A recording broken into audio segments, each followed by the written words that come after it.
Assalamualaikum warahmatullahi wabarakatuh. Waalaikumsalam. Alhamdulillah, salatu wassalamu ala rasulillah wa ala alihi wa sahbihi wa man wala. Alhamdulillah, kita sedang bersama dengan Ustaz Ali Hasan Bawazir.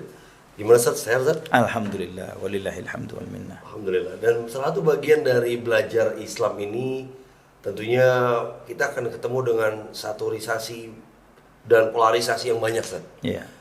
Ini harus pelajari nggak ya? Nah, dan kemungkinan juga kita akan di-approach atau didekati oleh orang.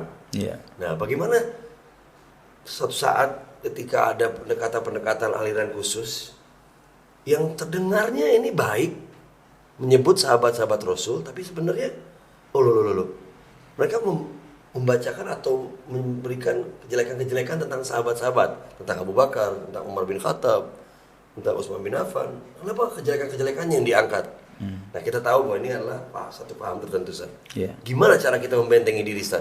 Barakallahu fi. Barakallah. Akhi fillah rahimani wa rahimakumullah.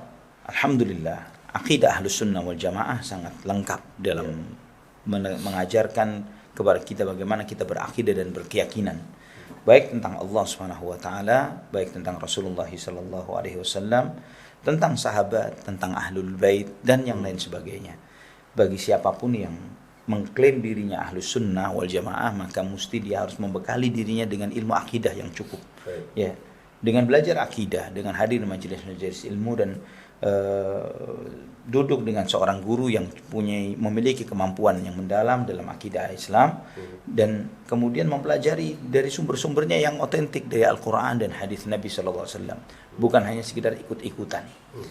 Mengenai menyikapi sahabat dan Ahlul Bait, alhamdulillah, dalam hal ini sebagai contohnya Syekhul Islam Ibnu Taimiyah rahimahullah di dalam Aqidah Al-Wasithiyah, saya bacakan bagaimana beliau menyampaikan, wa yatabarra'una min tariqati ar-rawafidh alladhina yubghiduna as-sahabata wa yasubbunahum wa min tariqati an-nawasib alladhina yu'dhuna ahlal bait biqaulin aw amal.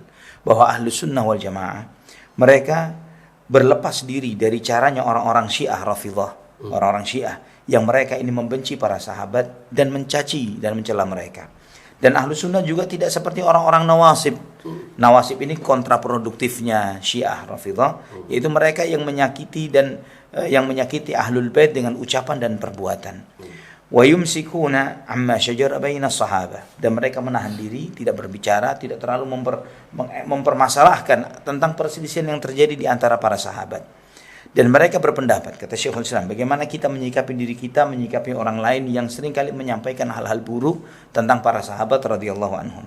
Inna hadhihi al-athar al-marwiyata fi masawihim minha ma huwa kadhibun wa minha ma qad zida fihi wa nuqisa wa ghayyira an wajhi was-sahih minhum hum fihi ma'dzurun imma mujtahiduna musibuna wa imma mujtahiduna mukhti'un.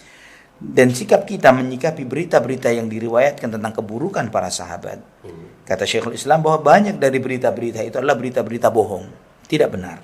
Ya, di antaranya ada berita-berita yang ditambah-tambahkan dan dikurang-kurangi, dirubah dari yang semestinya. Adapun berita yang benar pun mereka bisa dimaafkan karena mereka sedang berijtihad, dan ijtihad mereka bisa benar atau ijtihad mereka salah. Kemudian saya tambahkan lagi, wa hum ma'a dzalika la ya'taqiduna anna kulla wahidin minas sahabati ma'sum. Dan Ahlus Sunnah tidak pernah meyakini bahwa Abu Bakar, Umar, Uthman, Aisyah, Hafsah dan para sahabat yang lainnya termasuk Ahlul Bait, kita tidak meyakini bahwa mereka itu orang-orang maksum, ya, yang terjaga, artinya tidak bisa berbuat dosa sama sekali, baik dosa besar maupun dosa kecil. Bal tajuzu alaihimudz dzunubu bil jumlah, mungkin mereka bisa berbuat dosa. Walahum minas sawabiqi wal fadhaili ma yujibu maghfirata ma yasduruna minhum in sadara hatta annahum yughfaru lahum minas sayyiati ma la yughfaru liman ba'dahum li'anna lahum minal hasanati allati tamhu sayyiati ma laysa liman ba'dahum. Bahkan mereka bisa jadi mereka berbuat dosa, namun mereka memiliki kebaikan-kebaikan, keutamaan-keutamaan yang dengan itu mengampuni dosa-dosa mereka jika mereka berbuat keburukan-keburukan tersebut. Bahwa sesungguhnya dosa-dosa mereka diampuni tidak seperti dosa-dosa orang-orang sesudah mereka. Karena apa? Karena kebaikan-kebaikan mereka yang demikian banyaknya yang menutupi dosa-dosa mereka, ya, yang kebaikan-kebaikan itu tidak dilakukan oleh orang-orang sesudah mereka. Ini secara global bagaimana Ahlus Sunnah wal Jamaah menyikapi riwayat-riwayat tentang para sahabat. Sebagai contoh misalnya, Ya, bagaimana kisah-kisah itu dipalsukan oleh orang-orang Syiah tentang para sahabat. Setiap hari Asyura, orang-orang Syiah itu membuat kisah-kisah yang dengan itu mereka meratap, mereka menangis, mereka begini, mereka sampai membuat miniatur keranjang bayinya saudaranya Husain bin Ali atau putra atau putrinya Husain bin Ali. Mereka membuat ini nanti terbunuh, ini begini, membuat mereka drama-drama seperti itu.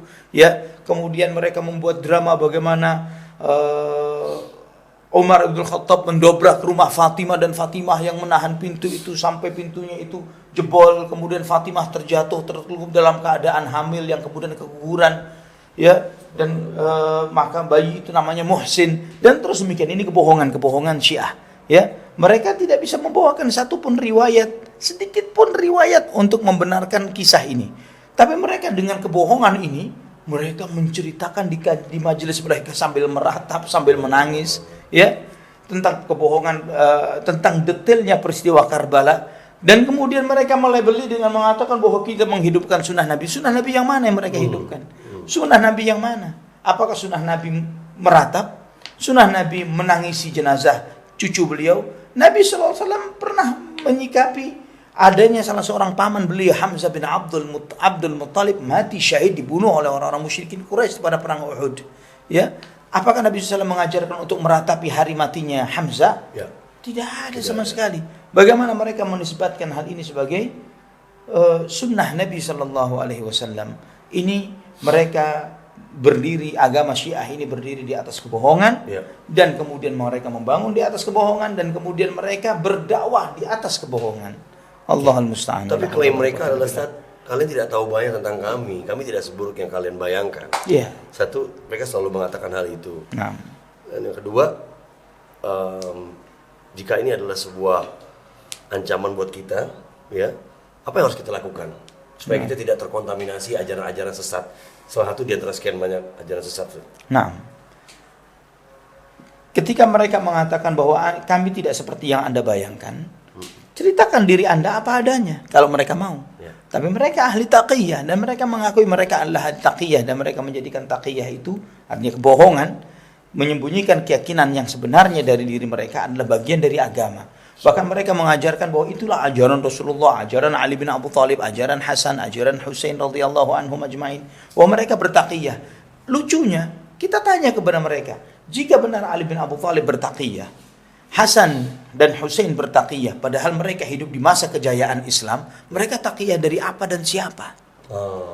Ya, apakah mereka bertaqiyah dari kaum muslimin? Kalau mereka bertaqiyah dari kaum muslimin, agama mereka apa? Iya, mereka adalah bagian dari kaum muslimin. Iya, kalau mereka bertaqiyah menyembunyikan keyakinan yang semestinya, artinya mereka bukan muslim. Ya kan? Mereka orang-orang Syiah tidak menyadari kenyataan realita ini. Ya. Tunjukkan asli Anda, ceritakan buku-buku Anda, bukakan kepada kami, sampaikan kepada kami bagaimana kandungan isi dari kitab Anda, Usulul Kafi, Furu'ul Kafi, Al-Istibsar, Man La Yahduruhul Faqih, Al-Faqih, dan seterusnya. Ya, buku-buku itu, Tahdzibul Ahkam. Tunjukkan kepada kami buku-buku itu, kami ingin membaca. Dan di situ akan tersingkap aslinya mereka, tidak seperti mereka bilang. Misalnya, salah seorang ulama mereka yang bernama An-Nuri At-Tubrusi, ya, menulis sebuah buku yang berjudul Faslul Khitab fi itsbati tahrifi kitab Rabbil Arbab. Faslul Khitab fi itsbati tahrifi kitab Rabbil Arbab, kata pemutus, penjelasan yang jelas yang menetapkan bahwa Al-Qur'an itu sudah dirubah-rubah. Ini ulama mereka, An-Nuri At-Tubrusi. Bisa jadi orang Syiah, oh itu kan An-Nuri At-Tubrusi. Ya, itu kan ulama salah seorang di antara. Kita tanya, siapa An-Nuri At-Tubrusi? Bagaimana kedudukannya? Ya, di mana dia dimakamkan? Dia dimakamkan di tempat yang dikeramatkan, jadi kuburan keramat, ditaruh di sebuah mimbar, ditaruh di mihrab kuburannya, dijadikan tempat ziarah. Ya, sampai hari ini kuburannya diziarahi dan menjadi salah satu tempat keramat di kalangan kaum Syiah. Yang seperti ini menunjukkan bahwa yang bersangkutan sangat dihormati oleh orang Syiah. Tidak mungkin tidak, walaupun mereka menolak begini begitu, tapi ini asli Anda. Ini asli Anda yang kalian tidak bisa menyembunyikan topeng ini dari seluruh umat manusia. Nah, bagaimana sikap kita Ahlus Sunnah? Sikap kita belajar sunnah. Belajar akidah yang benar. Ketika Anda belajar tauhid yang benar, mana tauhid, mana syirik. Kemudian Anda meyakini tentang akidah yang sahih, akidah Ahlus Sunnah wal Jamaah. harus hatam ngaji kitab Tauhid Syekh Muhammad bin Abdul Wahab, harus hatam misalnya Ushulul Thalatha, ya Kasyfus Syubuhat. Setelah itu hatam kitab Al-Aqidah Al-Wasithiyah Ibnu Taimiyah atau Aqidah At-Tahawi Abu Ja'far At-Tahawi. Harus duduk dengan majelis ustaz ulama-ulama atau Lum'atul I'tiqad Al-Imam Ibnu Qudamah dan yang lainnya buku-buku akidah Ahlus Sunnah. Hatam buku itu di depan seorang guru dengan seorang syekh, ngaji buku tersebut, maka insya Allah Anda imun dari akidah-akidah yang sesat dan menyimpang ini. Itu caranya. Insyaallah. Terima kasih banyak atas pencerahannya, Ustaz. Alhamdulillah. Semoga kita dibentengi dan selalu dijaga oleh Ya Allah Karim. dari ajaran-ajaran yang menjauhkan kita dari ketakwaan dan ketauhidan. Ya Karim. Barakallahu fiik. Wa fiik barakallah. Jazakumullah khairan.